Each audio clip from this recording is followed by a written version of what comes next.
ពី3តោះ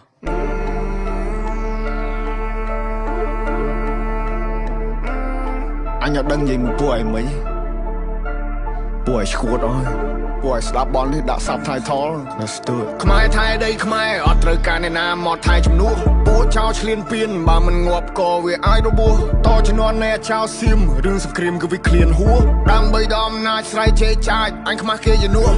អញទៅឲ្យអញវាយតឲ្យមួយថ្ងៃពួកអាចយ៉ាងไรអញទៅឲ្យអញវាយនៅរស់ឲ្យវិជ័យពួកប្រែដល់លើដីទុកអញអ្នកកែកាយអញទៅឲ្យអញវាយសិតតែពួកថ្មិលបាញ់ចេញស៊ីវិលចរិតពួកថៃអញទៅឲ្យអញវាយធ្វើបាបពួកអញណាធ្វើបាបដល់ចាស់ជាសាពួកនេះលេងទាំងនេះបំពេញមានអំណាចលើទីហ៊ានពួកអននេះចេះតែមានលេងលខោឲ្យយើងមើលពួកអកក្រិចចាំអញប្លង់ឲ្យកិច្ចពួកអននេះលេងល្បិចសុទ្ធពួកអកពើគិតថាមានតែឯងសេចដុំមកសំញ៉ៃពួកនេះអ្នកកំ ប្លែកនៅអាស៊ីគេមើលកូនខ្មែរយើងមូលមីចាប់ដៃសាមគ្គីដៃតពីដូនតាឈួតណាtrongរូរើមកមួយសងដបនៅសសាសអត់មានអ្នកកងប់លើដីខ្មែរអត់មានអ្នកហែពួកអាបសោអញមានឈាមខ្មែរដូនតាអញថែដល់ទីបញ្ចប់ពួកនេះលប់ឡាយមានសាសនាដែរតែធ្វើដោយលប់